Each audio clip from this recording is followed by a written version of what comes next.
Now France and motorsport to Le Mans, home of one of the world's most famous races.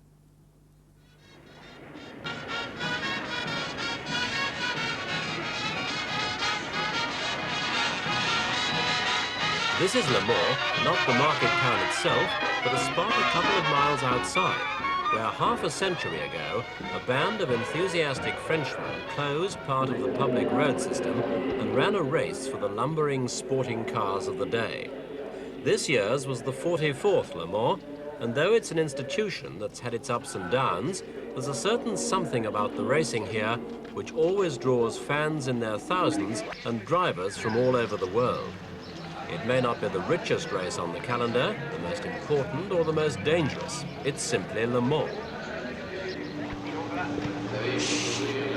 This year, a new attraction was the American contingent. When the organizers relaxed the entry rules to admit a wider variety of cars than before, two big saloon races and a pair of sports cars crossed the Atlantic to take up the invitation.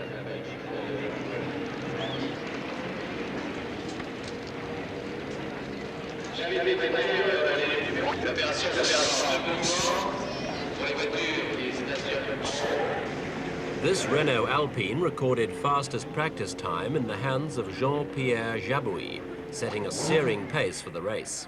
And if the speeds were to be sizzling hot, so was the weather.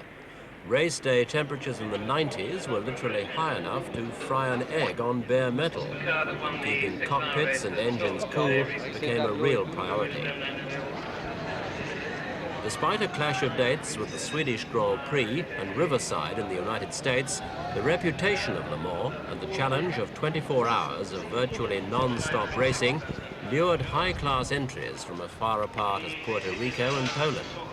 And for private owners, the favorite choice of car was the German Porsche, a machine that can be bought by wealthy enthusiasts almost off the shelf as an instant racer.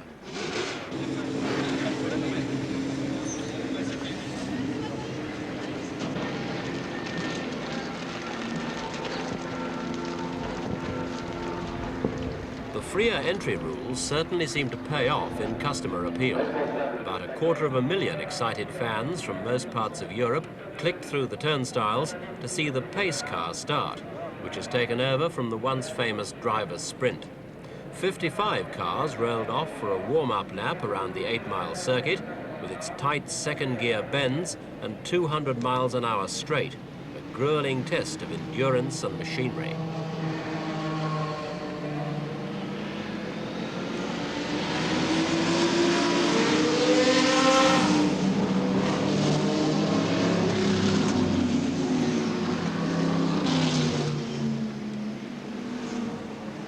It's one of those experiences that gives the most blasé spectator a lump in the throat.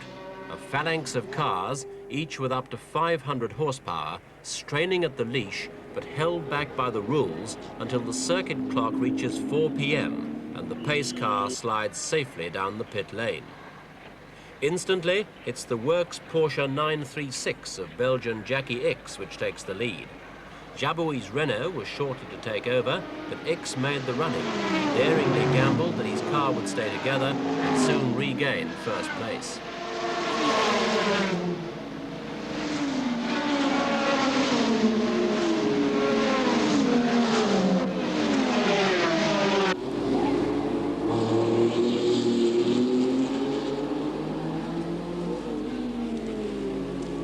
Most BMWs proved too fragile, suffering various breakages and never proving a threat.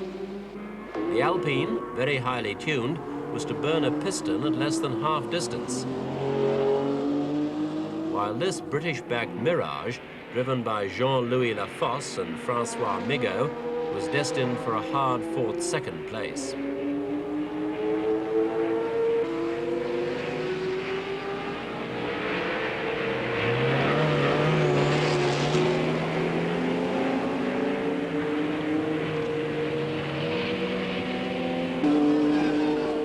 Porsche pits. It's the RSR Coupe of the Anglo-Puerto Rican team, Febbles, Pool and Cruise.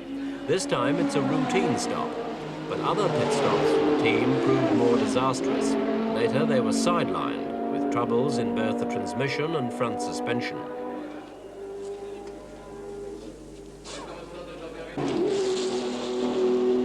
Except when changing drivers, taking on fuel or replacing tyres, pit stops throw away valuable time, so it's never easy for a driver to decide whether to leave the track.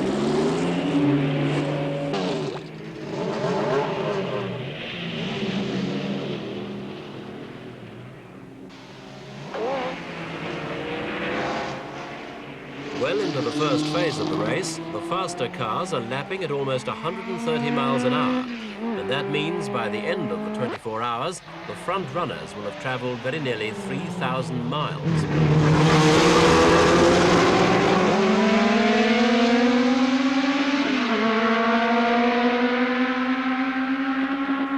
Americans are used to leaving their engines running in the pits, something not tolerated here.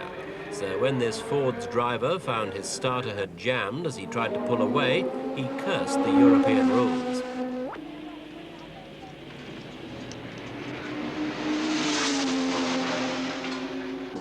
Derek Bell changes places with his partner Vern Chupin. Both drivers had troubles with their Mirage, which had been given an engine change a few days earlier. At one point, the new engine died completely, and the mechanics were forced to check through both the electrics and the fuel system.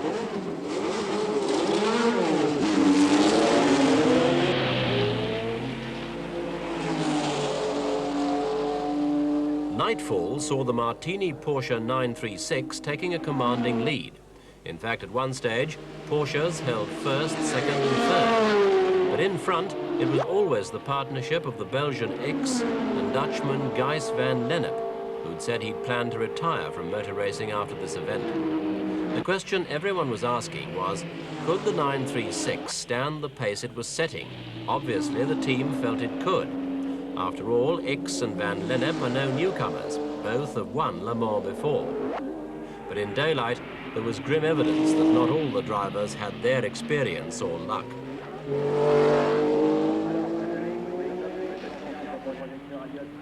At this spot during the night, a Datsun 260Z crashed and burst into flames, claiming the life of Andre Haller. The tragedy happened at the Mulsanne kink, a curve following the 200 miles per hour Mulsanne straight. Haller was a Strasbourg restaurant owner who said he raced for fun. His car had been refueled 2 laps before and went up like a torch. The last driver to die at Le Mans was Joe Bonnier in 1972.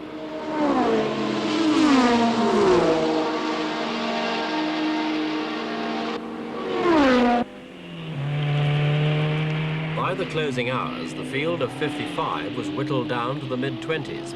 Mechanical faults accounted for most of the retirements, but the heat took a heavy toll of drivers.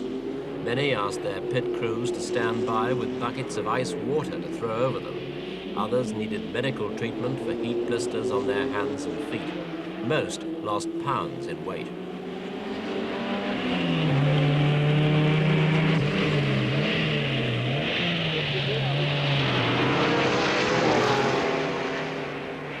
Fast, reliable, the Porsche, with a lead of 11 laps, nearly 90 miles.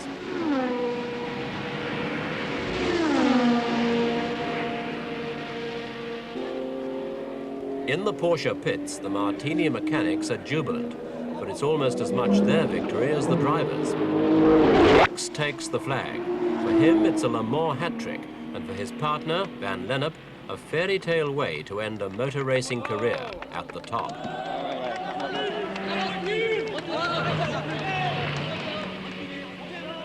After a day and night in that cramped cockpit with nothing but perspiration for company, champagne's a welcome sight and a just reward for those countless gear changes, that unremitting mechanical clamour, the strain of ceaseless concentration. All, in fact, that goes to make this magic race for competitors and enthusiasts alike truly the Grand Prix of endurance, les 24 heures du Mans.